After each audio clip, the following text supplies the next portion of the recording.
Yo, yo, yo, yo. Welcome to another episode of Across the Hobby. I am your host, Adam. You can reach me on Instagram at TheReal27Guy.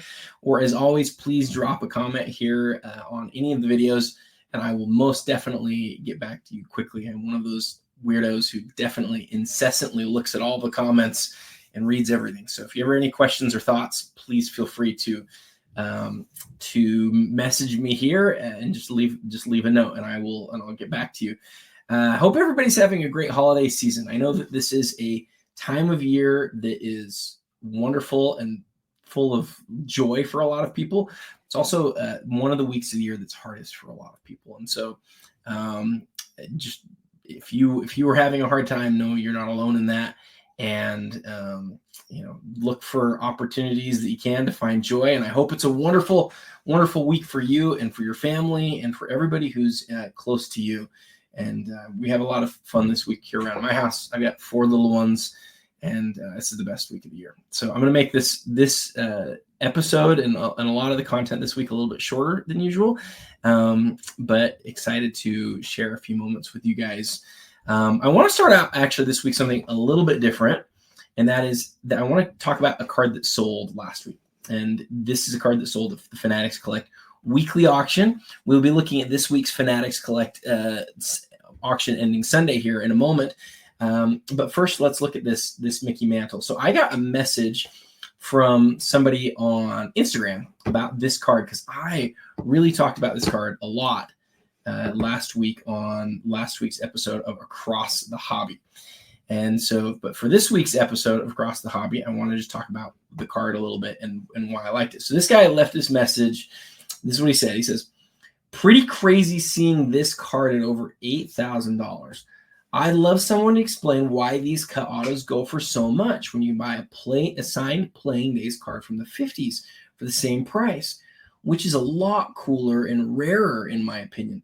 There's only a finite amount of them, but cut cards can be made every year. Is it the brand? Is it collectors not knowing enough about signed vintage? I need someone to dive deep because this doesn't make any sense to me." And I love these types of questions. This is where conversation is so smart. So he hears me go on and on about how much I love this card. And then he's like, "But why? Why do you love it so much? And why could this card sell for so much?" And you can see in the end, it ended up selling for $12,000, which I personally think was a great deal. So I wanted to spend a little bit more time on this card. I didn't win it. I did consider bidding on it, even though I'm not a baseball guy, because I love it so much. So why do I love this card that sold for $12,000? Well, there are a lot of reasons, but let's dig into it a little bit. So if we click on the image of the card, I wonder if we can make it big here. Oh, I think once it sells, you can't make it big as easily. You can just sort of see this view. So when I saw this, I went, wow, I don't think I've ever seen that card before. And then I did research on it, right? The reason that I hadn't seen this card before was because this was part of a very small insert set in the 2000 Yankees Legends product. So Yankees Legends was its own standalone product in the year 2000. You can see up here in the logo area. Where's my mouse? There it is. In the logo area, this looks very similar to the Century Legends logo in basketball. And I think baseball had a Century Legends as well, if I'm not mistaken.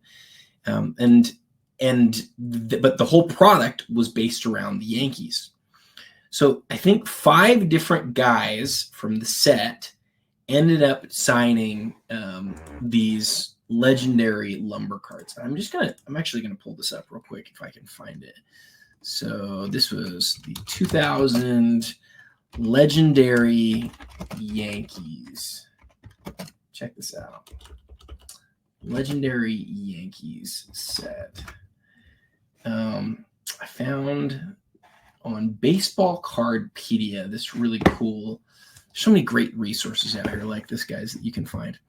So on Baseball Cardpedia, there's this great article that sort of describes the product. And I remember the product. I actually worked at a card shop when this product came out. So you can see it was 24 packs a box. There were 5 cards per pack. It was hobby only. And then this is cool because it gives you like the hobby odds and the different things. So see down here, it says Legendary Lumber Signature Cut. There are 5 of them. They're numbered to various amounts, and there's no odds given on the cards. The most difficult thing in the product that had odds was this Legendary Pinstripes autograph, which was an autographed jersey card, which at the time was a huge deal because in 2000, you got to understand, in 2000, when this product came out, we were still just in our infancy as far as understanding like pack inserted autographs. And we were like 3 years into pack inserted jersey cards. So this first Yankees only product was really a unique look at what a card company, in this case Upper Deck, could create. You've got deceased players like Ruth and DiMaggio, and at this time Mantle was deceased. And you've got a base set. And then there were like these little inserts. I call them like little dopey inserts, like magic numbers and championship years. And they're pretty easy cards to get. Actually, these aren't inserts. These are subsets. Golden Years was an insert, and Murder's Row was an insert. New Dynasty was in there. And you can come up here and you can see on this website, they've done a great job here to say, yeah, Murder's Row there were 10 cards and they were 1 in 11 packs. So you're getting 2 of these per box. Right. And then really the only thing that you got per box, you look down here, it says Legendary Lumber, 30 cards, 1 in 47 packs, and Legendary Lumber Gold for 1 in 47 packs. Well, if you have 2 1 in 47 per pack product or per pack inserts, and one's a gold version, what that actually means is Upper Deck said, we're going to put 1 of these in every box. So half of them were gold and half of them weren't gold. And then you've got, 1 in 6 boxes were these Legendary Pinstripe jersey cards, and 1 in 12 boxes were the Pinstripe autographs. And so a fair amount of boxes, what is that? 3 out of 12. So 1 out of 4 boxes had a secondary thing in them that was cool. And then you had these other really rare cards. Well, if you come down here on the checklist, scroll all the way down, you're going to see, I don't know if they have pictures. Yeah, here's where it says Signature Cut. Signature Cut. Each Legendary Lumber signature is serial numbered to the player's uniform jersey number listed below. So Upper Deck had to go out and get 1 Billy Martin autograph and 3 Babe Ruths and 7 Mantles, 9 Maris, and 15 Munsons. And then they had to have the bat piece that went with it, but they were already using the bat for the bat set, right? And the bat set's really cool because if you look, there's like these bat cards where they've like cut the Yankees symbol out. See this like wood in here is like the Yankee symbol itself is wood. Whereas then there's the opposite, which is like the area around the Yankee symbol. And then they use both for the cards. So it was the set that like Yankees fans were obviously huge on, but there was this set called the Signature Cuts or Legendary Lumber. Well done by Upper Deck on the neat naming here, by the way, in my opinion, which I think oftentimes can make a set. There's not an image of it here, but there were so few of these, right? You're talking about 11, 20, 35 total cards. And one of them, one of the 35, the 7 of 7 Mantle is a card that was at auction last week at Fanatics Collect. And I want to say a few things here. That's why I like doing this show. I like doing this show because I like pointing out the things that are really rare and that don't pop up often and that people don't know about. And so this gentleman's question who's asking, like, why would this card have any value that's like close to an on-card autograph? And I think he's asking a really good question because, like, in general, I think having an autograph that's on an original card is really cool and is something that, I think is probably preferable compared to a cut. And he's right. You can make so many cuts because there's so many checks to cut out. There's so many things that these companies can do. But this wasn't just any old cut signature. This wasn't just any old cut signature with a piece of bat on it. It was like one of the very first cut signatures ever. And it was a set that had a really neat name. And it was a set that was like the key chase in an important product in history. But because a lot of this type of knowledge has been lost, I think a lot of people just pass by these things because they don't know that they're different and unique and really like special to collectors. And they're not special to a lot of collectors because they've lost, a lot of these cards have sort of lost their collector's base, especially from this pre-exquisite era. And I feel like that's a big part of my mission in creating content, is like telling the stories of the hobby that some of which have been forgotten. I really wanted to make a reel on this card last week. I like making reels because they're seen by I've talked about this in the last couple episodes. They're seen by a far greater number of people than this. This show will be seen by between 500 and 1,000 people, and most people will only watch about 20% of the episode. That's the average. The average person who clicks on this link will only watch about 20% of the episode. Whereas the reel, it really grabs people and far more people see it. And so I like telling stories that way because I think they're quicker, obviously. I've already been talking for 11 minutes. My average reel is less than a minute. And I would have told you everything about the mantle that you already learned in that minute that I've taken 11 minutes to share here. But truly, this mantle is a card that I looked at and I said, that's one of the coolest modern mantle cards ever. But at this point, I don't even know if you consider it modern because it's 24 years old. And then add to it that it's the 7 of 7. I personally think 12 grand on this was a really great deal. I did not bid on it. I did consider it the whole week. I made a couple of really big purchases, one of which I have not talked about publicly. I'm excited to get that card in the mail and to share that with you guys. But yeah, that's my review from last week. There was a bunch of other sales that'd be fun to talk about. But let's move on. MC Sports Cards, actually, for the first time in my time doing this and the first time doing their content in a long time, they don't have a weekly auction ending tonight. And the reason why is because of the Christmas holiday season. You can see there's a great auction ending next week, including this really cool Macho Man signature out of Action Pact from the 90s. That's so cool. This is one of the Harry Potter grails, the Daniel Radcliffe, Tom Felton. Great card. And the second year National Treasures, unbelievable patch auto of Kobe Bryant. A million other really great cards, all ending next week, and we'll talk about them next Monday. But we don't usually just skip through MC Sports Cards, but we need to do it this week. Thursday, we get both the Goldin and the alt auctions. And with Christmas being on Wednesday, I am interested to see how both of these auctions do. Let's start by highlighting alt and hitting a few of the really big auctions that they have that are ending. Starting out, we have an absolutely huge LeBron card. Actually, I'm going to go through and click on a few of these items that we can dive into talking about. We're going to talk about both of the big LeBrons. I'm not going to talk about the Lamar Jackson. You can see the price it's at. It's obviously a really big card, being a PSA 10, but I'm not smart enough about a lot of modern football to really talk intelligently about that. So we're going to skip past it. Oops, did not mean to click there. The Giannis 2018 Gold Kaboom, already at 13 grand. Big set there. Big set that a lot of people are interested in. I have a friend named Jason Newman who loves the set so much. Whenever he sees a big card like this come up, he always is thinking about it and interested. Jason, maybe this is the one for you. It's obviously expensive. $13,000. Giannis is not going to be one of the cheaper guys from the set, but man, that's a great card. The Steph Flawless is great. I love sometimes these Warriors logos have a lot of stuff going on. Another Steph Flawless, 2 in the same auction, both autograph patches. A great looking Kobe autograph right here.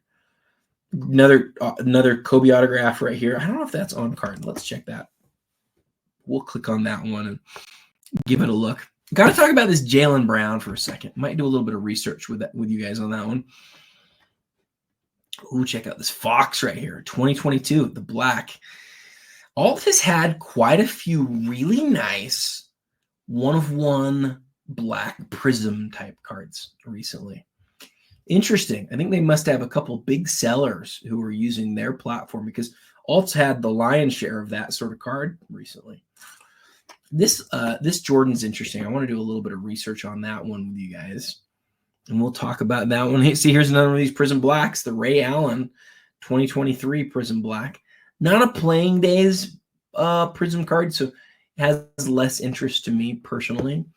Gotta love this Brunson right here. Beautiful, beautiful example. Blue ice. Great, great looking card. Keep going out here for a second. See another black. There's the Magic Black from 2020. One of my favorite looking cards in the hobby, this Michael Jordan right here. Let's take a look at that one. That'll be a fun one to dive in for a second.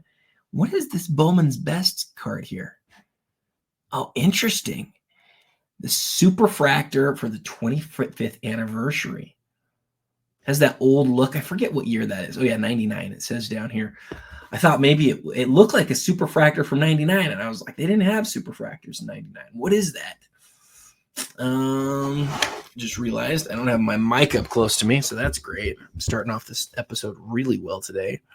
A gold of Kevin Durant. All right, we're going to stop there. We're going to look at those 5 cards. Dive in real good on each of these. Okay, so we're going to start out with one of the best LeBron James gold refractors in existence. His 2003, see how it says RNS, stands for Rookies and Stars. That's not what people really call it. People call it his Bowman Chrome. Why do they call it Bowman Rookies and Stars? Well, in 2003, Bowman said, Topps said, let's make a Bowman product in basketball. And Bowman's not usually been a basketball product. Bowman's always been a baseball product, right? Well, in 2003, they made this Rookies and Stars product that had both the regular Bowman and the Bowman Chrome in the same product. And there were jersey cards and there were autograph cards. Obviously, LeBron didn't have an autograph because LeBron was Upper Deck exclusive. He didn't sign for Topps or Bowman, right? Bowman is a Topps company. So if you had to look at all of 2003 and say, what is the best LeBron James card? What are the best cards that he had? I think he did actually have a 1-of-1 in this product, but it wasn't like a Superfractor. Superfractors were the next year. I think he has like a regular Bowman card. I don't even think it's Chrome that was like a 1-of-1 parallel. But outside of that, which I'm not even sure if it exists, I'm 90% sure, but I could be wrong. Outside of that, his best Bowman card is this one. This is the Gold Refractor. You can see it here on the back. It's numbered out of 50, which is the exact same that his Topps Chrome is numbered to. But for whatever reason, his Topps Chrome has become the one that everyone sort of wanted. Topps Chrome has become the brand in basketball. When I say it's been the brand for decades, right? It's not something that's changed for a long time. In fact, you could probably make the case that Topps Chrome has been the Topps chromium type product really since it took off in around late 97 or early 98 when the Kobe Bryant chrome just exploded in value. And so it probably is still that today, but I look at it and I sort of just Adam spitballing here. It's not, the Bowman Chrome is not as iconic as the Topps Chrome. Some people really just like that action shot of the Topps Chrome so much they can't get over it, right? That's key to them. That's really all that matters. But see, I look at this and I think it's beautiful. I think it's a great looking LeBron. I love the smile. I love the whole deal, the gold around him, the whole design. And then the other thing I'll tell you is I think the Bowman Chrome has a better shine to it, like a deeper shine than the Topps does. And that's what I think. Other people might disagree. That's true across the regular refractors, which are also numbered, by the way. Regular refractors to 300, the golds to 50. But this sells for a fraction of a price of the Topps Chrome. And again, I don't really understand that. I mean, I shouldn't say I don't understand it. I don't like it. I don't like the Topps Chrome's look enough more to sort of do that in my brain, but people care so much about having the key card, and the Topps Chrome Gold is definitely the key card. Bowman Chrome is definitely secondary, along with the Topps Finest and the Topps Finest XRC golds. And so I get that. It makes sense. But I've always loved the Bowman Chrome. It has a special place. And I think in this one in hand, in the PSA holder, I bet it looks great in hand. And then the next best card probably in the auction, and maybe the best card in the auction, is the Credentials LeBron. Credentials LeBron has really seen a day here recently. It had a big sell. I think it was either 150 grand or 180 grand in a PSA 10. And the reason why it sold for that much, it's very much a conditional sort of card. Both the EX, in fact, we're going to do some research real quick here. The EX is really a conditionally important card to sort of like understand. What am I saying here? It's condition sensitive card. So let's look at the Beckett Pop Report real quick. I'm going to show you guys this real fast. So if you go to the Beckett Pop Report, in fact, I'm going to just show the whole thing on screen here. Okay, so we're on the Pop Report. So this is the card we're looking at. I'm not going to look at the number. I'm not going to look at the number. I'm going to come here instead, and I'm going to go basketball, and then you can see the set name. Oops, the set name is 2003-4 EX. So we're going to do the same thing here. 2003-04 E-X. We're typing LeBron's first name. And what I think you're going to see here is both the base card and then the credentials. And you can see there's the credentials future and the credentials now. Credentials future is numbered to 1, and it's only ever been graded once, and it's $1 million card. I thought about going for it so much when it was on eBay a few years ago, and it's one of my big regrets that I didn't go after it. So I really considered it. Made a mistake there, but oh well. Okay, so the EX, look at this. The EX has been graded 575 times. Well, the 9.5 has 183. So I say it's condition sensitive. This is, what am I looking at here? Am I going crazy? Because see, it says there are 183. Oh, this is the percentage higher. My bad. So there are only 18 pristines, but gem isn't as hard as I thought. In fact, there's more gems than there are mints. And, you know, that makes up about 2/3 of the population between your mints and your gem mints. So the regular LeBron EX rookie is not that hard to find gem mint for Beckett.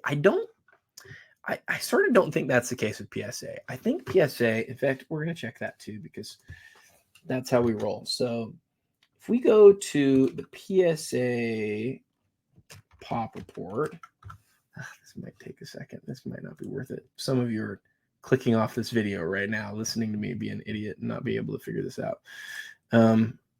2003 EX. Where is EX? This is a bad show right now. Forgive me.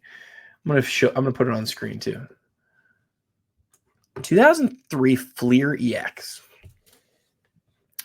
We're just gonna go look at the LeBron.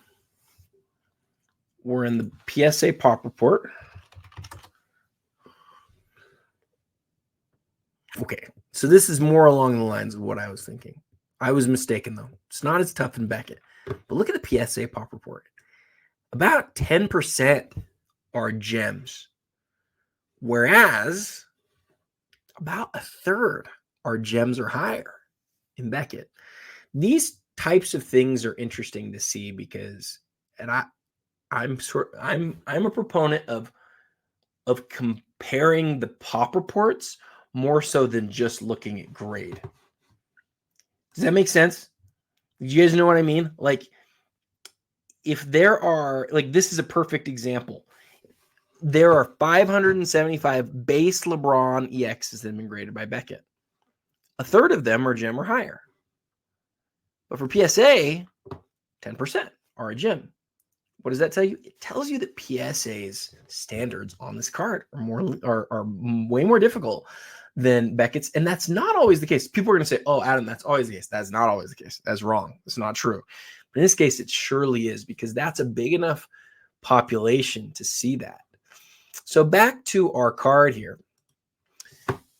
How does it influence this? Well, let's go back to the Beckett Pop Report. So, well, on the credentials, does it hold the same type of thing? There's 102 that have been graded. You got to love this when this happens. 102 have been graded. Well, there's 102 in existence. So how is it possible that 102 have been graded if there are 102 in existence? This is one of those cards that has been highly cracked, right? A lot of them have been cracked out and resubmitted. So of these 102, it probably only represents 60 or 70, I would just guess, individual cards, maybe even less. I mean, it could be like 50 or 40. Some cards are resubmitted 10 times. And so it's hard to even estimate on that sort of thing. But what's interesting here, guys, is that this, you would think, wouldn't you think that the credentials would have an even higher gem rate than the base, because people were definitely more likely to take really good care of a credentials card when it comes out of the pack, right? But that's not the case. Of the 102 examples, 21 are gems. That's 1/5 roughly, where it was 1/3 roughly up here. And this one and the base had 18 pristines. The credentials has never had a pristine. Even though 1/6 as many, over 1/6 as many have been graded, you got no pristine. So the credentials is a harder card in Beckett than the base is. The other thing that I want to check real quick. So there's 21 gems. Let's click on that. And what we find when we do that is, so these are the 21 gems, right? If you go through and look real quick, I'm looking for 9 subgrades, and it looks like surface is just, look at this, guys. Look at this.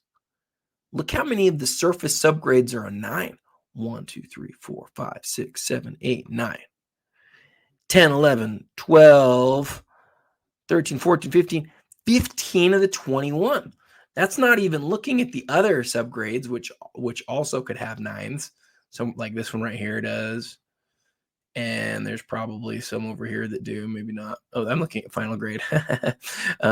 There's probably some of these edges that are 9s, but 15 of the 21 have a surface subgrade of a 9. And I believe that this one did too, right?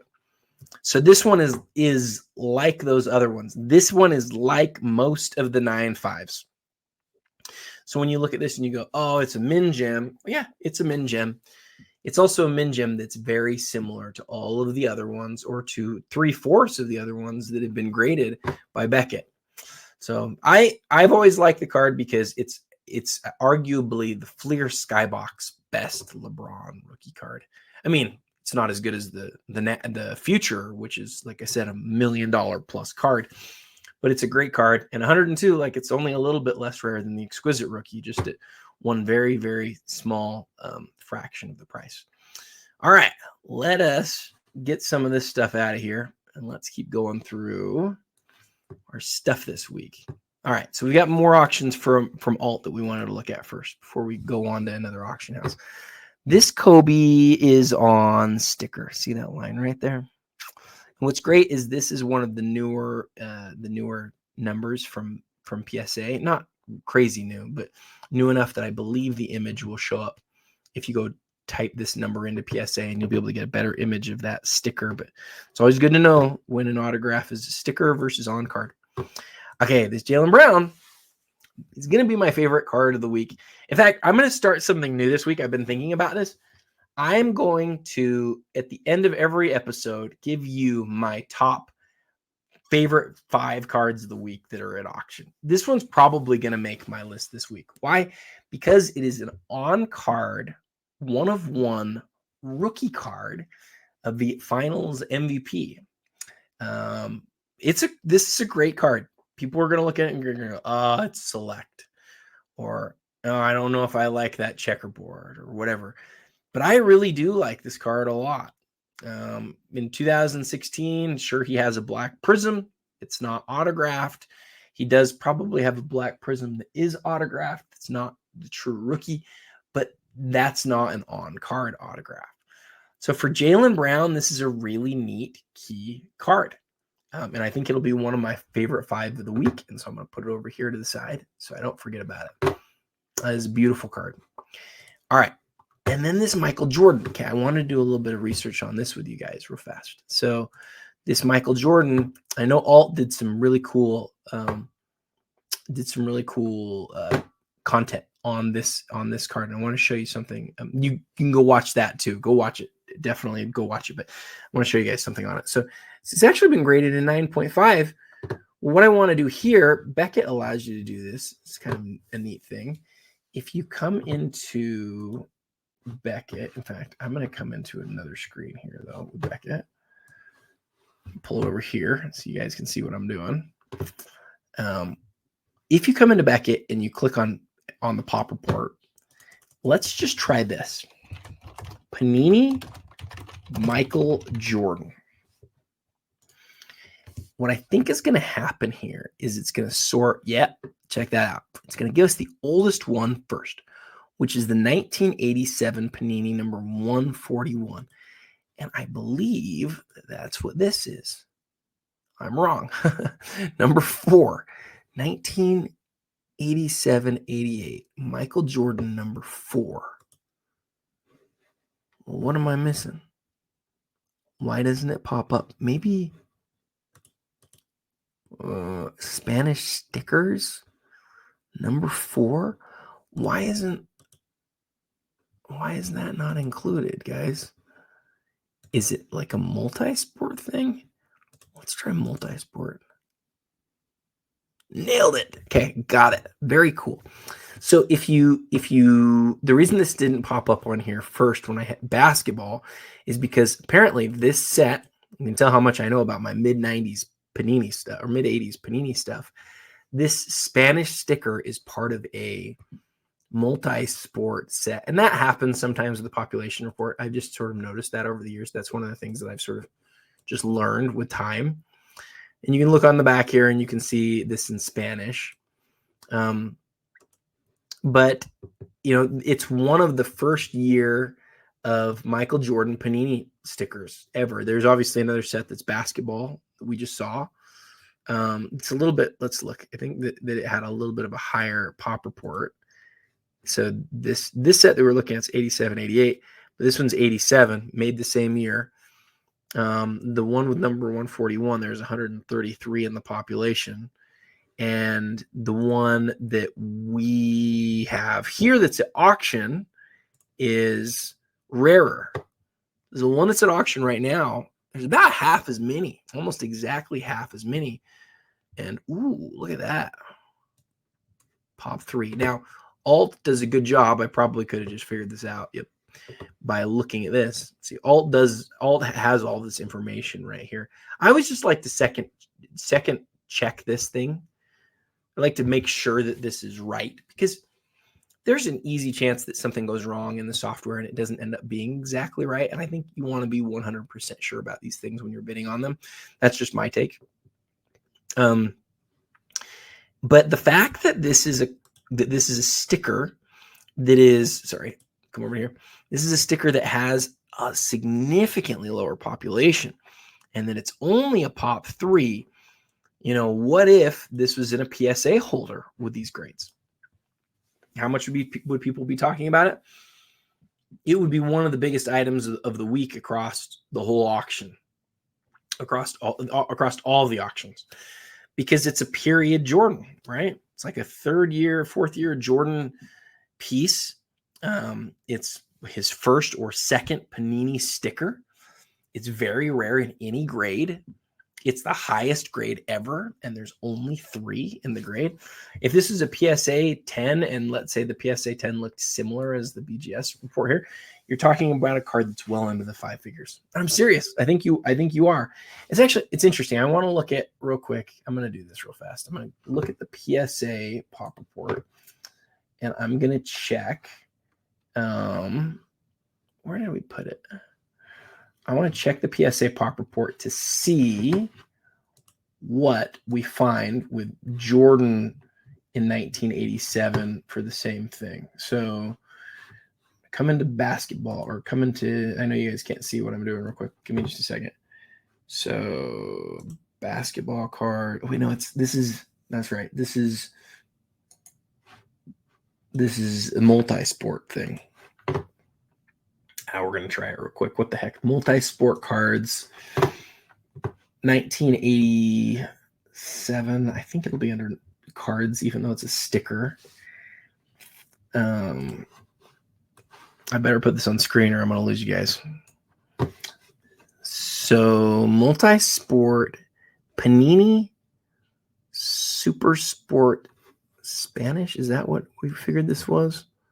Shoot, now I've lost it. Way out here, all over the place. Where did I put it? Is it here? Okay, so Spanish stickers number 4.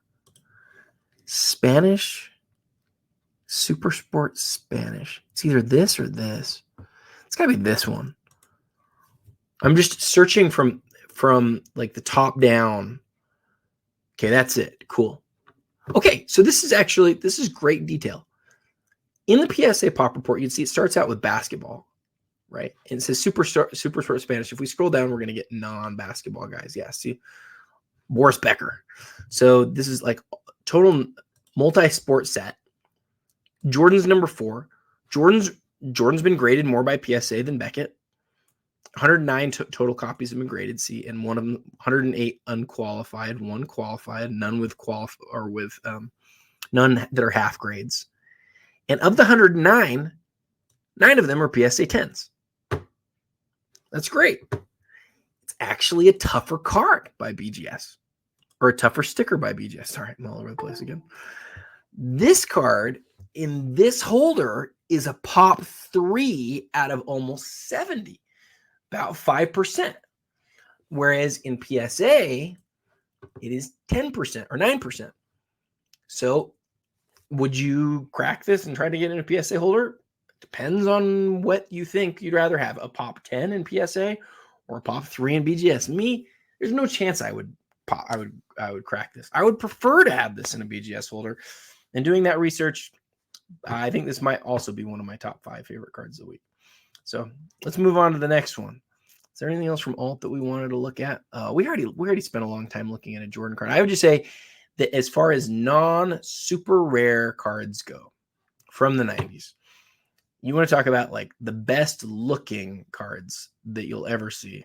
This Jordan it's just one of my favorite cards ever. It's a great image of Jordan with the 45 jersey, but most of all, the foil that is on this card, the gold and I think it's just more of like a silvery, maybe it's like bluish. I'm not sure.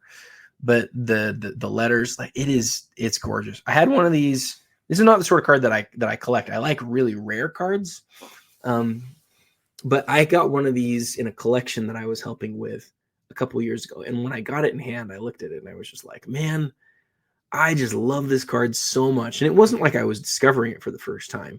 Every time I see one of these, I love it. My daughter at a card shop a couple years ago saw the Shaquille O'Neal from the set and she bought it. And yeah, it's just one of those that if you love beautiful cards to definitely get a good look at. Okay, so that is going to be it for Alt this week. Man, I was all over the place in that section. Hope some of you guys are still with me here. If you still are, please hit that like button. I would really appreciate that. Please hit that subscribe button.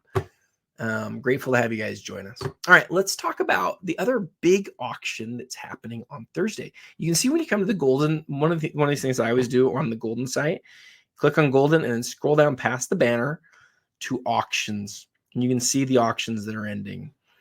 And you can see there's 2 of them that are ending this week. And one of them here we're going to have to spend some real time on Saturday. That's the Elite auction. But the other one that we really want to hit is the weekly. And gosh, I always just take so much time, guys. Let's talk about the weekly first. So the Goldin Weekly auction, this is sorted from highest to lowest. Start out with a Kobe autograph, a LeBron autograph, rookie out of Ultimate Collection. It's not a rookie, but rookie insert. I want to look at this Jordan because I want to see if it's Bulls or Wizards. I think it's Wizards. I want to look at it. Oh, look at this Kobe. That could easily be an exquisite card. It looks like an exquisite card. Maybe we'll do one more. See if anything else jumps out to us here on the Goldin Weekly auction. Cool duel here. Neat Caitlin Clark. Oh, yeah, let's look at this Maddox. Got to dive into that guy right there. If I can, I think Golden's locking up on us here again. It's not working. Okay, that happened last week too, darn it. Having bad luck with that. Okay, so 2002, 2003 honor roll, Michael Jordan autograph. There it is with the Wizards. And some people don't want to see that. On 2002 stuff, I really want to see it because it's a playing days autograph. Michael Jordan's got to be the only player ever that you get to 2003 and you get cards that are more expensive than they were when he was playing because people want to get him in a Bulls uniform. See, I think that's crazy. I like him in the Wizards uniform. It's not a post-career card. It's a career card. And these autographs, these honor roll signature class autographs, they were tough. The other thing, you can just tell sometimes when you look at these how old the cases are. Look at how old this one is. Anyone want to guess? I'm going to guess this one is from 2007. Let's find out. 4848757. Oh, I typed that in wrong. Let's try that again. 4848757. This card was graded in 2006 to December 28th, 2006, 18 years ago. Gosh, it looks great, doesn't it? It's autograph. The autograph's probably not as blue as you want, but it's still just bold there on the wood. These cards feel very fragile in hand. The wood is very fragile. Anyway, I really like that card. And then this Maddox. Wait, was there one more? Oh yeah, I wanted to look at one more card that was up here at the top. Oh yeah, we're freezing up. Let me get out of here. I want to just highlight this Maddox real quick too. Simply because of that serial number, 7 of 14, and one of the rarest credentials.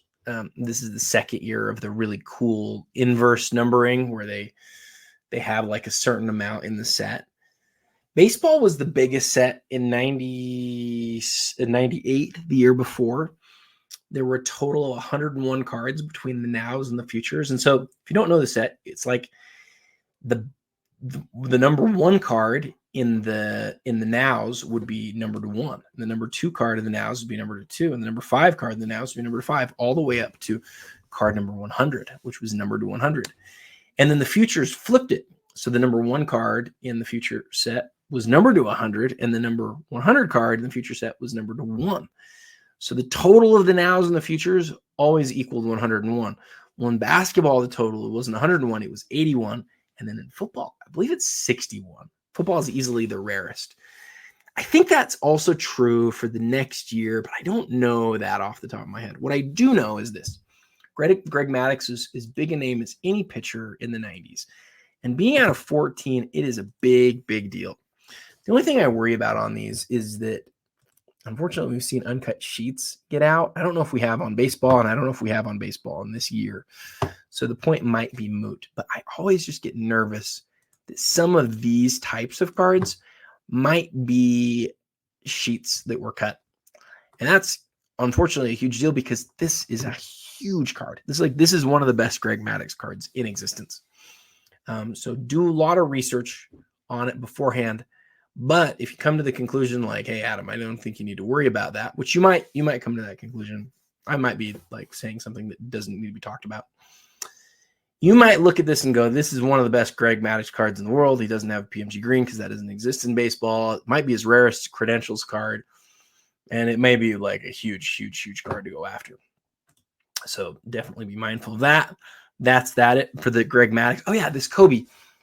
I like this Kobe because at first glance, this looks like an enshrinements autograph out of Exquisite, doesn't it? Doesn't that look to you like an Exquisite enshrinements autograph? It's even numbered to 25. And I'm not sure, did Enshrinements have a 2008 set? This might have sort of, Premier might have sort of taken over for that. But it is a great looking Kobe autograph and one you don't see very often. So I like it. We already talked about Fanatics, which apparently popped up 11 times. And now we get to really the auction of the week. Every week you want to see, I'd like to see one auction that's bigger, that's different, that we really have to focus on. Guys, that is this auction. That is this auction. The Elite auction, the December Elite Goldin auction, has some absolutely huge stuff. Huge stuff. Let's get out of everything we don't need to be in here so that we can hopefully not have any issues. I have unfortunately had some issues with the Goldin site being a little buggy, and that's not a big deal when you're searching at all. You just refresh, but when you're doing a show like this, you don't want too much of that. Oh my goodness. So this is a card that obviously everybody's gonna look at and want to have some interest in talking about. The Jordan, the Kobe Bird, we have to talk about. It's kind of an interesting combination, isn't it? Kobe and Bird. It's a very interesting combination. Two of the, I think, largely considered 10 best players ever, all both on the same card. Let's hit that one in a second. Paul Skeen's Superfractor. I'm going to skip that. I probably should click on it because people love high-end baseball, modern baseball. A triple logo, man. We'll see who's on that. Two big Luka NTRPAs. You can see the PSA one is just way outselling the Beckett one. The power of the 1010 here on that is a big deal. One thing that you might not know is that, in fact, I'm going to click that and save that conversation for later. Ooh, the triple auto from SP Authentic with MJ, LeBron, and T-Mac. That's cool. Let's look at the Steph out of 500, the PSA 10 there. I think that there's a fun population conversation on that. Jeremy and I covered a sale of this Ohtani previously, years ago, and we went on and on about how beautiful it was. And I think I'll do some more of that today. Let's keep scrolling down here. Oh, I want to look at the Elif Bolliger Pop Report. It's always an interesting one to look at. Complete set of star, including 23 and 24 in their bags. That's really interesting. Great looking Jordan autograph Fleer here, a couple of them. This Fleer stickers. Then there's a really nice looking autograph on the back, Fleer Jordan. I had one of these that I was looking at recently. Let's take a good look at that. Got to have a conversation with you about this Jordan 87. Got to have a conversation with you guys about that. Man, there's so much stuff this week. Kobe out of 25. Oh, I love this Duncan right here. Tim Duncan just does not have a lot of key autographs. Let's talk about that one.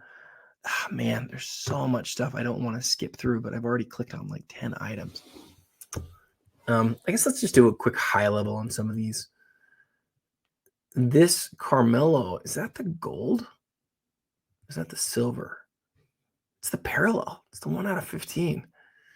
Oh my goodness. It's one of Carmelo's best cards in existence. I love this card. If this was LeBron, it would be, 100 times as much. And it's not even as rare of a card. The LeBron 04 limited logos is one of his best looking cards. Nice 3-color, 5-layer patch. The 04 dual scripted swatches never get the love that they should, but aesthetically they're as nice in hand as any dual auto patch you'll ever see. I personally like the autograph on the patches. People are always worried about those fading, and maybe they will, but we're 20 years in and they still look. In fact, I want to click on that one so we can see it closer. MJ, Kobe, and LeBron all on one side with KG and Carmelo on the other. Those are sticker autographs on that SP Signatures 5 stars signatures, but still a great card. A great looking patch on this Kobe limited logos.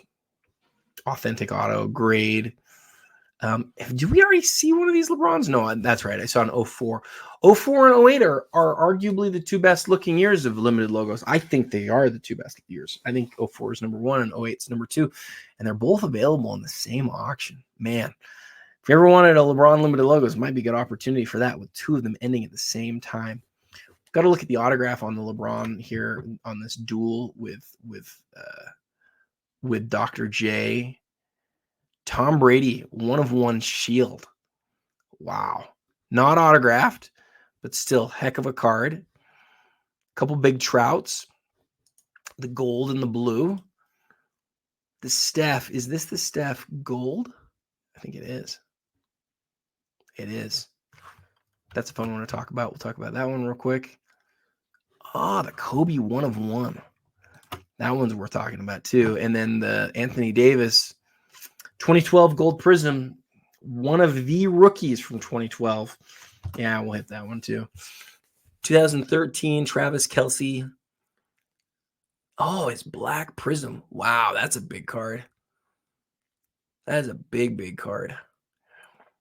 It might be interesting to do a little bit of research on that one, actually. Let's do that together. And what is this? Messi. 2013 Icons. It's kind of cool, the black on the gold. Get a closer look at that one. I want to talk about this Steph black right here.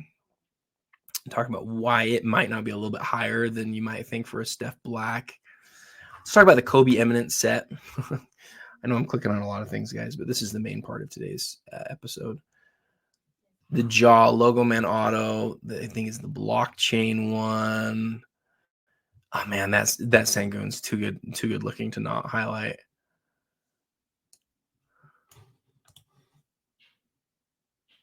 Okay.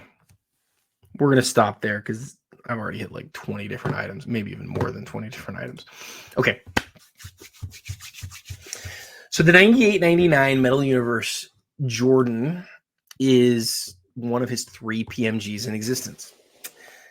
People will say, no, he has 4. He has a green and a red. I call them the same card because they're numbered. They're both part of the same numbering, but technically you could say 4. There's the green and the red, and then there's the champ. Those are all from 97. And then in 98, you get one more original Jordan PMG with him going over. I guess this is probably Derek Martin here. It's numbered out of 50. A 5 is not a bad grade on it at all. Is not a bad grade at all. You'll look down here at the bottom edge and see some wear that's pretty typical. And then look at the back. Check the PSA site because you can get really in close on those images on this card from the PSA site. But that's one of the Michael Jordan cards, and one that you're unlikely to see more than 1 or 2 times a year. And I just wouldn't let the PSA 5 bother me at all on this one. You think about Jordan parallels you'd rather have than that one. It's a really small list. I would personally rather have this one than a lot of them. I had a friend who reached out a couple months ago and he asked, what would you rather have, this or the 97 Star Rubies? And he determined he liked the Star Rubies more because he said, well, 97 he really was playing, and in 98 he's not really playing, but some people sort of consider it an active playing days card. I don't know if we need to have that conversation, but I just like the metal brand name more than the Rubies name, but I do think that there's something to the 97 Rubies maybe being a little bit better looking card. But that's really like the band of Jordan that you're talking about. It's a better card than, it's probably not, and again, biased party here because I have the 97 Jordan Metal Universe Championship PMG. It's probably not as good a card as that, but it's probably right after that in the next tier. And again, 5's a strong grade. It is. It's a fine grade. It's Kobe Bird has some wonderful things about it, and then it has the fact that it's in black is not ideal. I don't know if this is hollow. I think it's regular foil, like a flatter foil. But the thing that's really got going for it, man, those autographs are just balling. The graded 10s, they're not graded 10s, but man, they look like I want them to. That's Kobe's longer form autograph. Lots of stuff going on here. And Birds looks great too. I think these autographs look like they should. There's this little blip right here at the end of Kobe's. To me, that looks like you want it to. And I'm glad that Kobe took as long as he did. I'd like to research what Kobe and Bird's connection is. I like that you can see a little bit of yellow around this one and then a little bit of white around it. You can sort of see clearly that the patches are in the right place, obviously facing the right direction. Bird's autograph could be up a touch, but it's really nice. It's a really nice card. The image of Kobe's great. It is obviously really expensive, but the price it's at right now is, I think we should expect it to go up quite a bit from here. I think maybe I'm mistaken though. You never know with duels. You have to ask the question. Oh yeah, I like the one of one on the back here. This is like the only year that they did the one of one on the back. And then also it says game used, which is great. So the key here is like, here's really the talking point here. What's the connection between these two guys? Because a Larry Bird logo man's awesome and a Kobe Bryant logo man is awesome, but when you put them together as awesome, I'm not as sure it's as awesome when they're together like this, because I don't know what their connection is. Their connection might be incredible. I would just need to do some research. I don't know what it is off the top of my head. They're obviously, they play for different teams. They didn't ever play against each other. But they're two of the greatest players of all time. I still love the card. Even if there's no connection between these two guys, I love it. And will it sell for as much as the two would alone? No, I don't think so. I don't. You want the combination to be strong. I think it's bad that I have to like do research to figure out what the combination is, but I might do the research and go, oh, it was because I just didn't know something that I should have known. Triple logo man. Another one of these where the one of ones in Hall of Foil. The group of three here is actually, in my opinion, really cool. This isn't one that's as hard to sort of connect the dots on. All three of them ended up playing with the Lakers. These two played together, but more importantly, they're three of the greatest high school athletes of all time. And when this card came out, they were really three of the best high school athletes. 96, 03, and 04.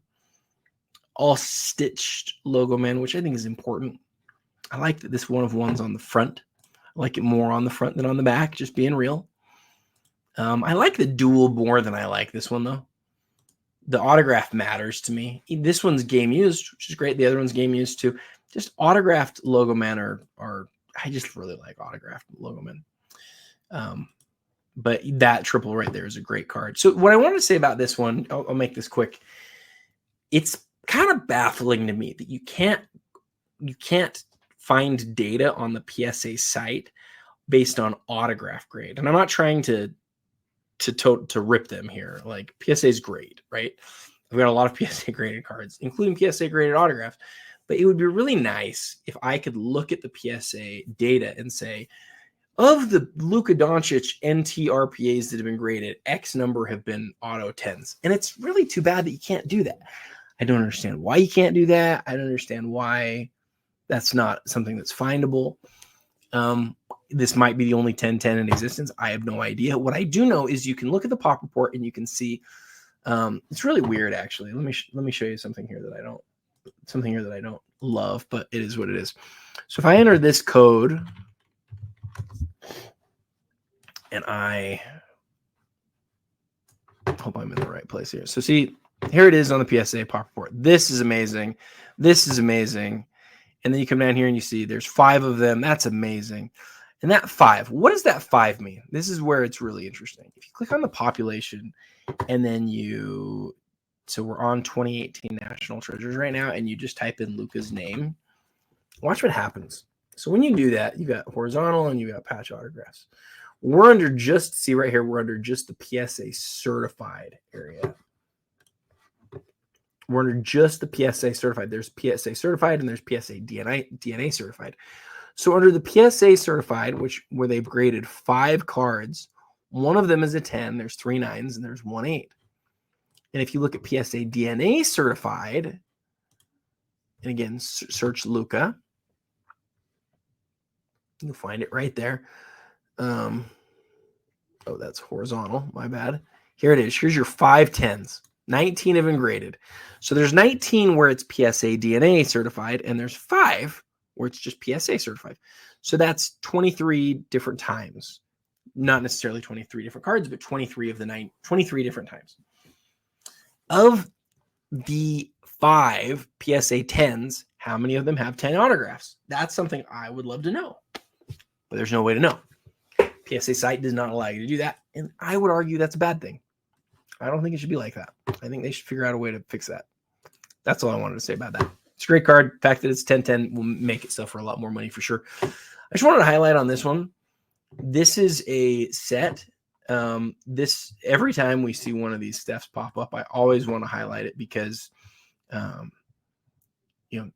it's numbered to 500, but it's actually like in the history of the autographed refractor chrome rookies, it is like easily the rarest. Easily. Check this out. There's 29. Steph. Oh, it's too bad that the image doesn't come up on this one. Was it graded that long ago? Gosh, it was. Look at that. All the way back in the 2s. Not even close to having an image. It is one of 29 PSA 10s ever graded, this card. Go look up LeBron, who's got, I don't even know how many. It's probably, I'm sure it's in 3 figures. Kobe's like 70 or something.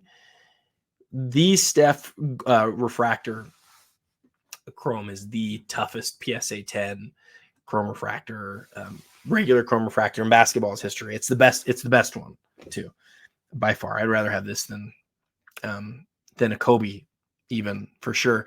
People will say, but the Kobe's so much more iconic, and Kobe's the one that started it all. And I get that, but like, I think there's like 60 something. I think it's over twice as many of the Kobe.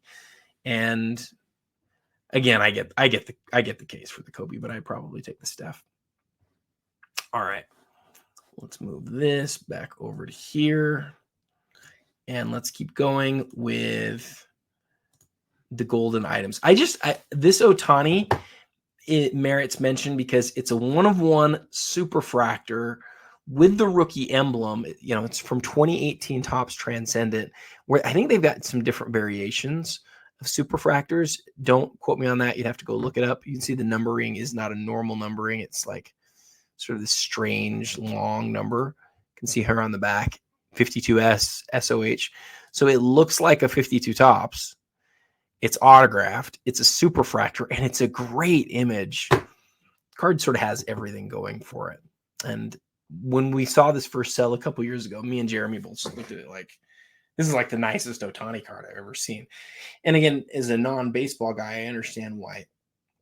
I don't understand a lot of things about it, but I do understand that, like, you compare this to the Bowman Chrome or some of his other better known cards. This card stands out as a really cool design amongst those because of the 52 and the superfractor components. The Pele, I just wanted to look at the pop report real quick, because it is the iconic vintage soccer card. It is considered by many the most iconic Pele card ever made. The Alifa Bolliger. It is a pop 12 with 70 higher. That's honestly a bigger number than I thought it was going to be. I didn't realize it was that high. And again, it's the soccer cards. It's not high. Basically all of them that are known to exist have been graded. How many are graded lower? That's what I want to know. So Pele's 1958 is a total of 190 have been graded, and there are 12 twos, and there are 70 graded higher. So like sort of an average condition.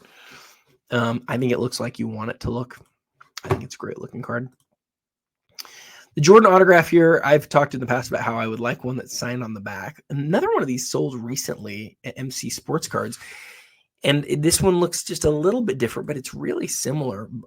Corner wear, maybe it might even be the same card, honestly. Might be worth looking to see what that other one sold for, because it's so similar. Similar front corner wear, similar autograph on the back.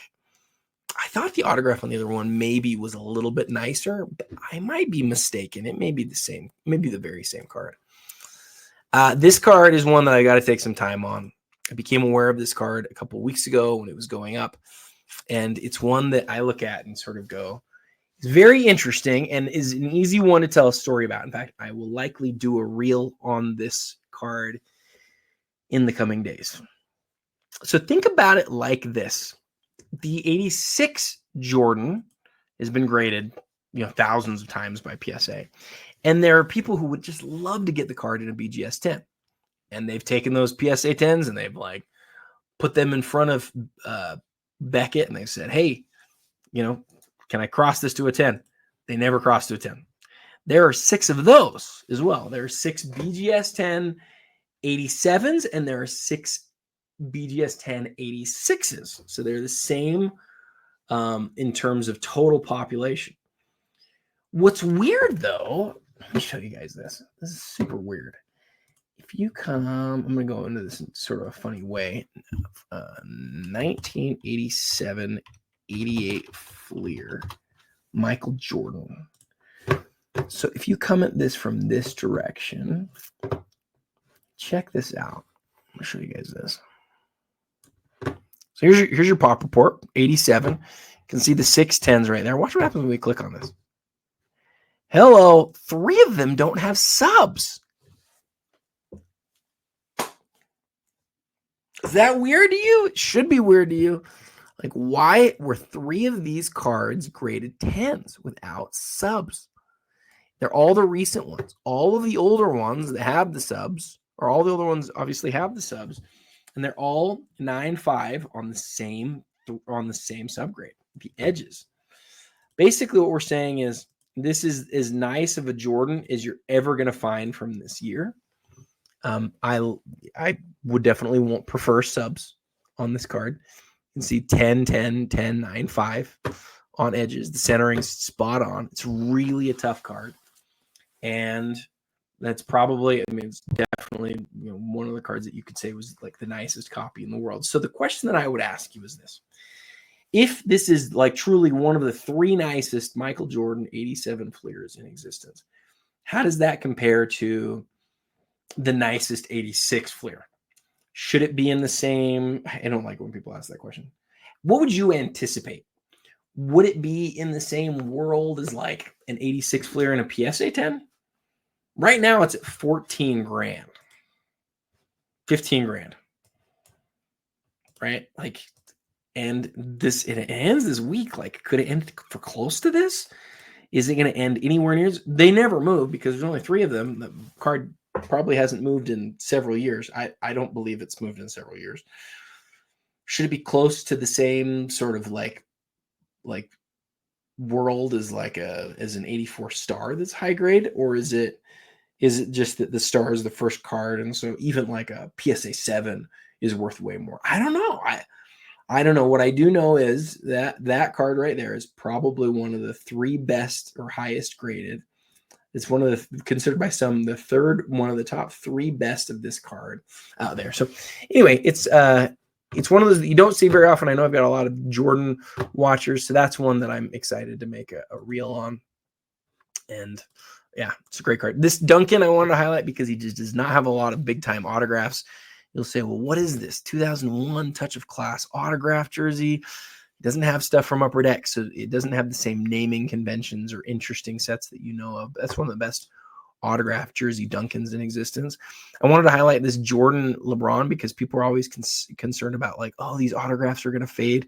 This is over 20 years old. The autographs still look great. You'd say, oh, there's a little bit of bleeding around Jordans. Yeah, it looks fine. It looks totally fine. Some of these from this era have just fallen apart. The autographs have, but some of them held up really well. LeBron's autograph looks sweet on that dark jersey, and the hollow on this card, the hollow foil on the serial number are both really wonderful. I love that it's an authentic grade. I want to watch that one myself, honestly. I love this one. LeBron signing his atypical 23 at the end. It's the 1 of 1. I've always said this is the nicest looking dual autograph set ever made. The hollow on the black, the silver paint pens on the black are both fantastic. Steph's really interesting because every other player in the set is the gold is to their jersey number. And for some crazy reason, Upper Deck's Steph Curry, we're going to do 31. I don't know why. I have no understanding why. I do know this one's number 1 of 31 too. The autograph's big and strong on this one. This is a great Steph. We saw a Kobe 1 of 1 from 2009, which is the very first year of National Treasures. This is a parallel of the base set. We saw one of these sell for huge money about 3 months ago. And it was the one with the Logoman tag, the tag off of the jersey, off of the laundry tag. This one, I would not suspect will do something similar to that one because I think the tag was a big part of that. But I think that this is a card that has a chance to go under the radar a little bit. Put it into perspective. It's National Treasures.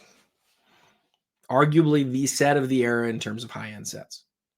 It's the very first set, 2009. It's the very first base card from that set, number 1. It is the rarest or tied for the rarest parallel in terms of it being numbered 1 of 1. It's a great card. What's it sitting at right now? $6,500. So it's not going to be super cheap.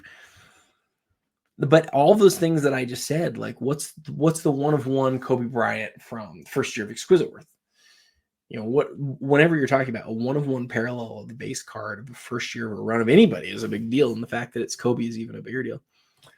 Anthony Davis, the gold prism here is interesting to me because if you look back at 2012 prism or all the 2012 products, you're going to look at it and you're going to go, okay, there's 2 rookie classes, right? So just as a reminder, both the 2011 rookie class and the 2012 rookie class have all of their rookie cards in 2012.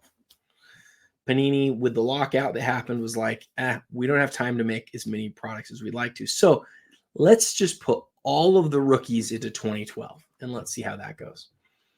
So 2012's class is the Anthony Davis at number 1 and Damian Lillard at number 6 draft. And 2011 is like Kyrie and, you know, Clay and Kawhi Leonard and those guys. The thing that's interesting that's happened as time's gone by is 2012 has become like this year of iconic sets that people love. But the rookie classes haven't really like lit the world on fire. What I mean by that is none of the guys from the classes are so extremely sought after.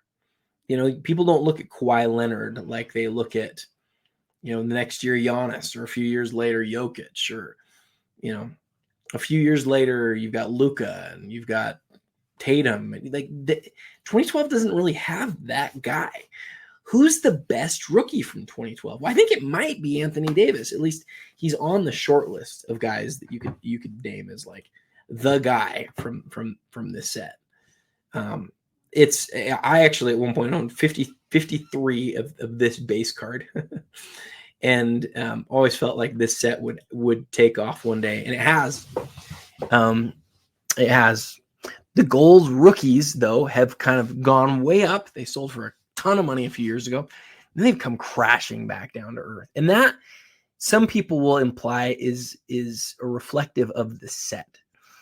I don't think that's reflective of the set as much as I think that's reflective of the effect that we see when rookies are so highly sought after, and then time passes, and then it turns out that sometimes the best cards are not the rookies in a set. Sometimes the best cards are the stars.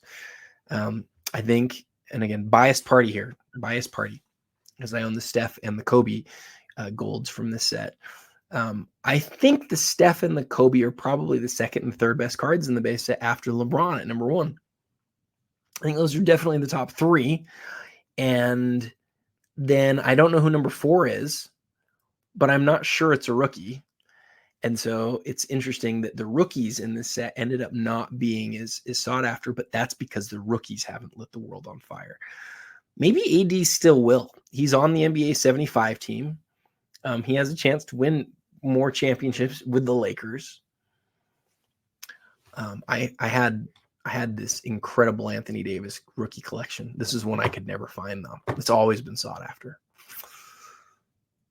Travis Kelce. Okay, I want to do some research with you guys on this. So first off, I'm not sure whether this is on card or on sticker. So that's going to be number one thing we're going to look at. I actually want to look at 2 or 3 things on this Travis Kelce card with you guys. 183295. Okay, I want to know if this is on card or on sticker. I believe it's probably on sticker, but I want to know it. I don't want to have any doubt. Gosh, it's kind of hard to tell, isn't it? Let me download this. So this is the image from PSA, which is generally like the best way to see some of these cards. It looks like it is on the sticker. Yep. Well, that is a really big image. Good job, PSA. Yeah. It leaves no doubt. See this little curved line right here? This autograph is, I'm going to say unfortunately, on the sticker. But still, it is a Travis Kelce rookie card. So then the next piece of research that I want to do, it's going to be weird. It's going to take a second. But I want to do it. I'm going to go to the Panini checklists site. And there's probably a better way to do some of these things. I just have learned my own ways, and you can take it for what it's worth. So this is a 2013 Panini Prism card. So we're going to do football. Year is 2013. Brand is Panini. Prism. Card set. Let's see. See how there's like different card sets that are named. This is just like a black set, right? Prism. Why wasn't black at the top? Isn't that weird? It goes autographs. Let's come back here. Panini Prism autographs, number 292. And it said black, right? Autograph finite Prism. Finite Prism. Is that going to be here? Okay. Finite Prism and Finite Prism autographs. So if you click Finite Prism, which are also going to be, see, they're number 1 out of 1. So there's no black on the spread or on this checklist. There's no black. What there is for card number 292, there is a non-autograph version. That's what we're looking at here on the checklist. And then there is a Finite Prism autograph, which also under 292, number one of, wait, why isn't it? That's really weird. Why does it just stop at 178? That's weird. What I'm trying to do here is prove that there are, where this fits in terms of other big sets. And what I just downloaded is unfortunately the entire checklist.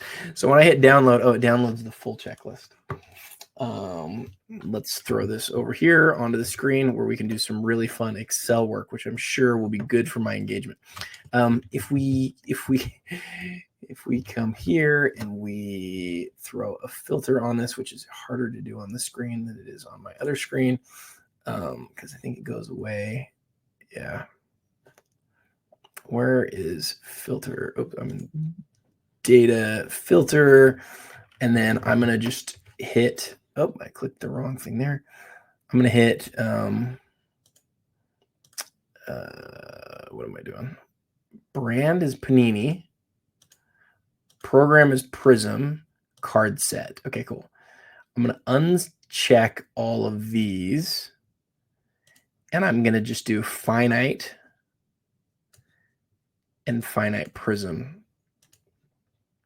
And then what I want to do is scroll down to the 290s. Look at that. That's interesting. Huh. So what I'm finding here, so you're probably like, Adam, what are you going on about right now? So this is interesting to me. Travis Kelce is in the base Finite Prism set as a 1 of 1. It does not say here that it's autographed. On the checklist, if you come down to, and this is the same online, and it's the same thing in the spreadsheet. I thought maybe it was airing out online. It doesn't. These are the autographs. This is the autograph, the finite prism autograph set. You would think that this would continue into the 290s, but it doesn't. So I am left looking at the actual checklist, wondering, is this really just the finite prism?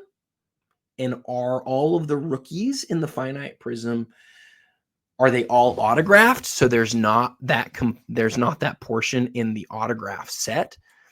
Really what I'm asking is there one Travis Kelce finite prism card? And I don't know. Based on that. I could go look at images online and I could try to find it that way. In fact, it might be really easy to find it that way.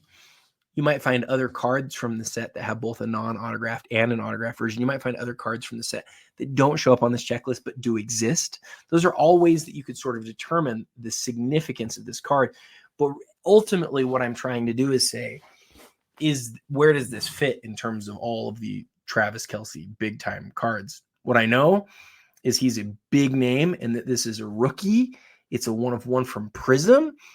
And what I'm looking at now is I'm questioning whether there's 2 1/1s that parallel the base set, or if there's just one 1/1 that parallels the base set. And if there's just one, that's a really big deal. And it makes this card a really, really big deal. And it's unclear to me based on my 5 minutes of research there. So I would suggest you look at that too. I just wanted to look at this messy because the autograph's really cool. Gold on black is always neat. I don't know Icon's brand, but I do know that's a really neat looking card. And this Steph Curry I wanted to talk about because you look at this and you go, well, is that a black Steph? Well, it is a black Steph prism, and that is a big deal. It's not the black Steph prism from 2014. And this is they call it like the variations. And so some of these cards had this like weird sort of different thing in the background. You can't really see it as well here on the blacks, but you can on the other ones. There's like lettering in the backs. And so it's not like the true black prism, but it is still one of the very first Steph blacks. It is. There's in 2013, there's the regular one, and then there's like a secondary one, like a mosaic one. And then in 2014, there's several different variations, but obviously this is not going to be a cheap card. It's already at over $9,000, but it's not going to be the earth shattering number that it would be if it was the base card. Love seeing this Kobe. It's this Kobe box. It's just it looks like to me, it's just a full box. You can see the images there. These boxes were some of the coolest boxes ever made. They came with a booklet that has, that Kobe held and signed. And then the box itself like lights up. See, this book is cool. The box itself lights up. It actually comes with like a charger in it. And that's the outside of the cardboard box. You can see it's $12,000. This is like what you got for opening a box of Kobe Eminence. And then if you look at the cards on the inside, autograph. This is not an autograph. Autograph. So you've got 7 autographs in the product or in this specific box. And then you've got these 2 other cards. I don't know as much about the 2 other cards. This game winners. Oh, sorry, that is an autograph too. So it's 8 autographs, and then there's this one thing here that I don't know about. So you want to do some research on that. Like, what is that thing? What is that insert set? Is that significant? Is it cool?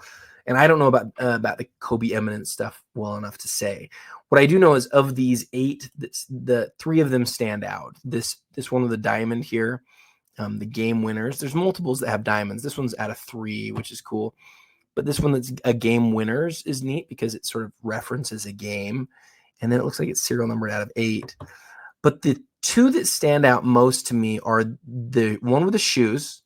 Because to my knowledge, I believe this is the first time that we got shoes on the cards. And some people really like that, especially because the Kobe shoes are just beloved. And then there's this other set, the Mamba Moment set.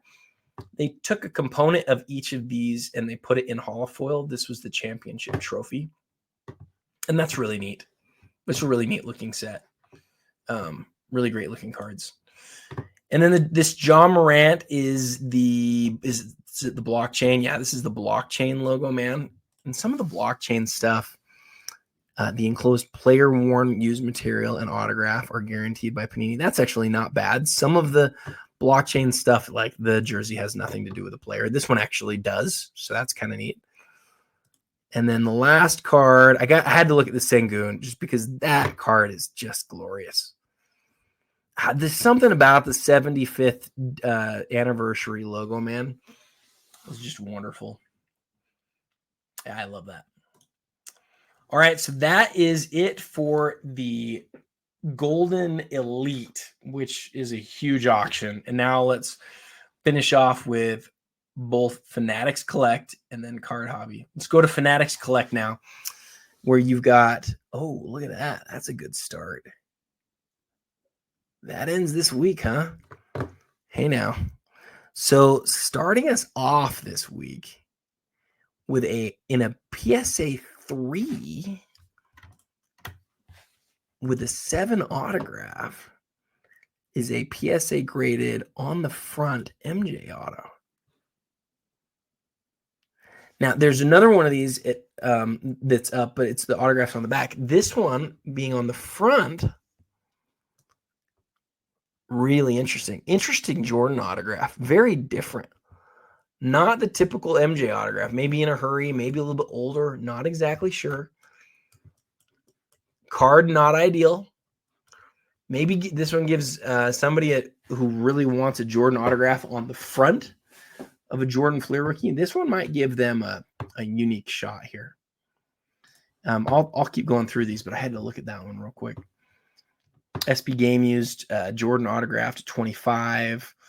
The Row Zero Showcase Legacy Kobe, one I would argue one of the big 3 Kobe rookie cards in existence. Juan Soto in the Orange Shimmer, number to 25. Joe Burrow Cracked Ice, the 22 of 22. These cards in hand are just glorious. The Mahomes Bronze Stars. Oh yeah, one of the cards of the auction for sure. And this Allen Iverson right here, we'll hit that one. Kobe, this one looks great too, by the way. This 96 Legacy. I wouldn't put it in the same category as the Rose Zero, but it's a great card. Kobe's first jersey card. These have seen a real pop over the course of the last year or so. This one in a PSA 10 is a big deal. Bonds to 99. Remember earlier I mentioned that these credentials are numbered to a lot more in baseball. I think it's 101 total, which means that he's number 2 in the set. Yep. See right there, number 2 in the set.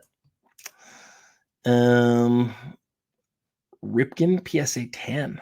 It's a big card. And then I saw this earlier, Hilton Smith. I do not know that name, but I would like to know that name because it's very rare for a random card from 1949 to be sitting at $4,200 without being a significant name. I'd like to know why he's as known as he is.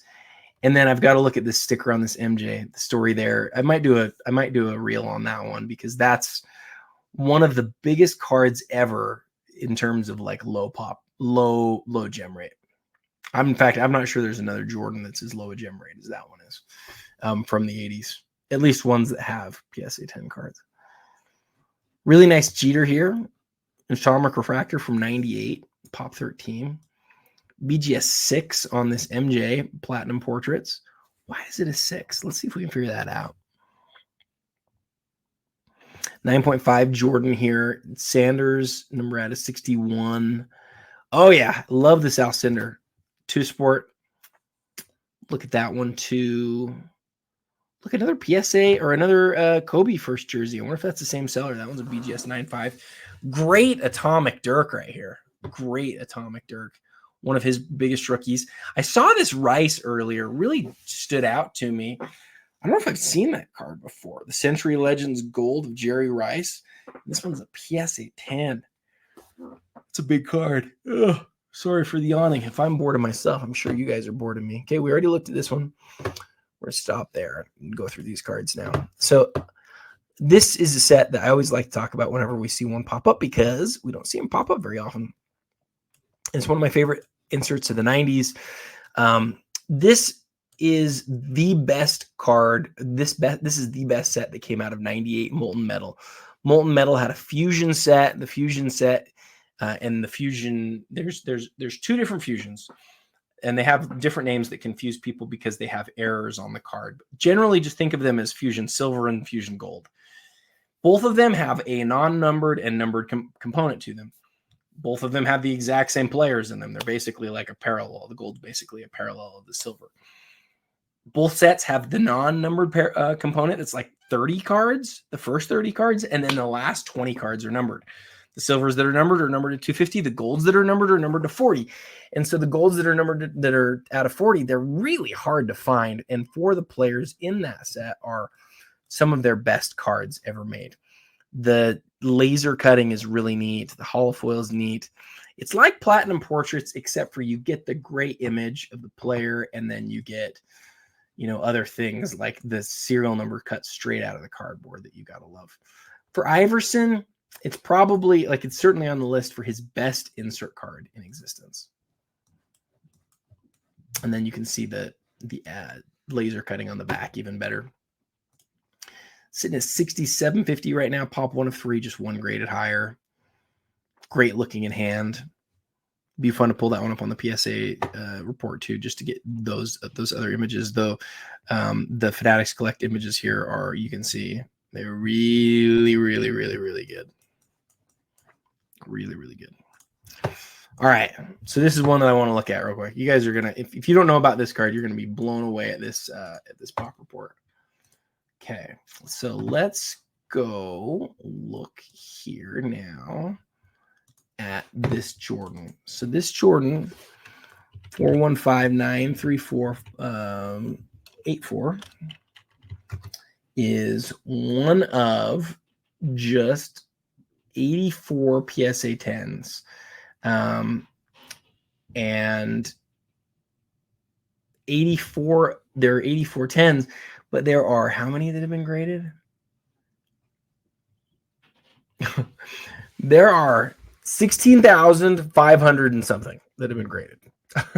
So it is a very low pop report. It's higher than I remembered it being, honestly. I think I was thinking 88. But still, there's just 84. This is one of those sets that people try to put together in a PSA 10, which is just a nightmare. Karl Malone, there's 18 10s. Barkley, there's 15. Ewing, there's 19. Jordan's the easiest to find because it's the easiest, because it's the one that's been graded the most at 84 of them. But when you get these in hand, you're going to look at the surface. But the first thing that stands out really is the centering. A lot of these are very poorly centered. All right, this Jordan is 6. Now, there's something I want to point out here. This is a newer grade, right? This card was graded not that long ago. Oops. I wanted to look at. I was thinking about going and seeing what date this was graded. I don't think I'm going to do that. A 6 is a lower grade on this card. BGS has, like I would argue PSA as well, has been inconsistent about their applications of grading. They have not always graded the same card to card. And so when I look at this, I'm like, okay, why is this a 6? And I'm going to be real with you. I do not see why this is a 6. I don't know why this is a 6 and not a 9. Is there something going on in the surface somewhere that's off? Does it have some creasing through some of the pinholes? I don't see it. I would invite you to look very closely at this card. Is this a thing right here? And after you look really close at the card, figure out why it might be a 6. Because again, it's in this tougher era of grading for Beckett. Is it a card that's a 6 that a few years ago would have been a 10?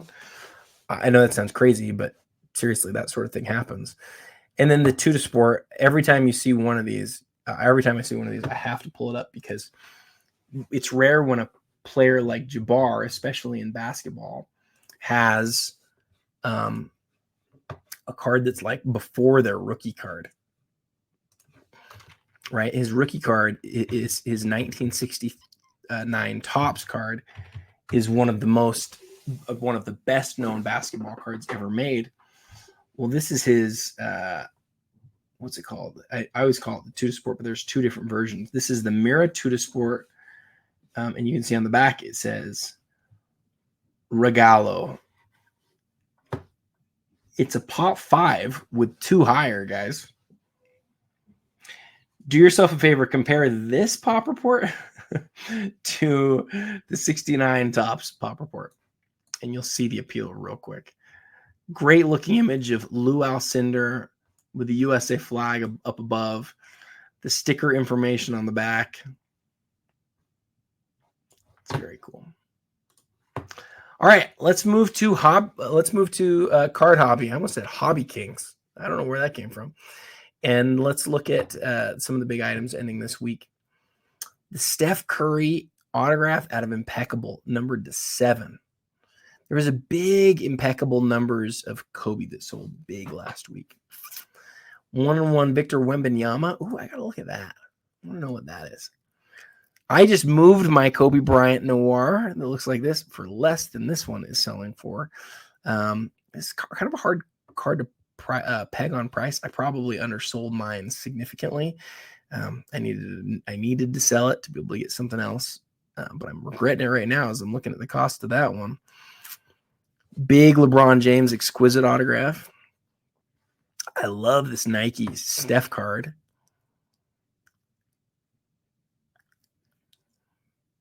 Klay Thompson Noir tag auto, or is it just a tag? Maybe it's just a tag.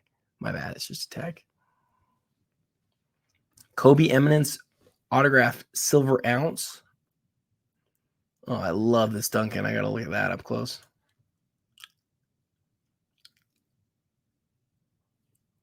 And then this Braun I want to talk about real quick too. So Wemby's at $21,345. What is it? Let's go look. So this Wemby, if I can get out of here, this Wemby that says 1-on-1, usually the timeless moments are autographed. But as we know, Wemby is Topps exclusive, and this is a Panini set. So it looks like Panini's like, well, fine, we'll just make a timeless moments that's not autographed. We'll number it really low, and it'll sell really well. This is what they should do because these types of cards are very popular. People want to see that things are NBA licensed, but since they can't have it autographed, they still want the next best thing. And this image of Wemby standing with Adam Silver is really cool. The 1-on-1 timeless moment set's really cool. Numbered out of 3 is really cool. It's got a lot of stuff going for it. The Noir Tim Duncan autograph here, signature spotlight spotlight signatures. I've said this a million times, but you get the right gold autograph on the right black surface, and there's nothing better in our hobby, and that is proof of it right there. I have to highlight that card this week. That is, that card's just beautiful, guys. It's just gorgeous. And the last card that we're going to highlight this week is the Braun, a.k.a. autographs. So numbered out of 100, 2004. This is the second year of LeBron's career. Autograph's a little bit darker than you want it to be. But the other thing that I want to point out here, and it was like this for my Bob Cousy that I had in the same set. Some of these guys sign their name and then sign their a.k.a., their nickname. Some didn't sign their name though, and in general you want the real autograph there too. So if you want as inexpensive of a LeBron aka signatures as you're gonna find, or nickname signatures, this is probably it, because you're not getting the regular autograph with it, and because the Braun is is not as light as it could be. The autograph's still graded a 10. I'm interested. In fact, I'm going to check this real quick, do a little bit of research with you guys. I want to know if it was dark like this when it was first graded. Because if it was, then I disagree with I shouldn't say I disagree. I don't look at that and say that's a 10 auto. Maybe I should, but I happen to think that color really matters. And so let's see what the color of this autograph was when it was authenticated. It was already dark. And so PSA says that autograph right there is a 10, not being as blue as it once was. And again, I don't think that's right. I think they're wrong. But who am I to say? They know a lot more than I do. And that's why they're the experts. And I'm just some guy making a video on YouTube with a few hundred people who might watch. All right, guys. I hope you guys enjoyed this today. And I hope you guys have a great Christmas for those of you who celebrate. And as always, I really appreciate any time that you watch, that you like, that you subscribe, that you share. I'm hoping to continue to make this show week after week, and I really appreciate your support in whatever ways that you give it. Please check out my Instagram at TheReal27Guy, and have a great Christmas. And seriously, if you do one thing for me this week, it would be look for somebody whose help you can give to. Lift somebody up, raise somebody up, think about how you can make somebody's life better today. If you do that, that would be amazing. And until next time, happy collecting.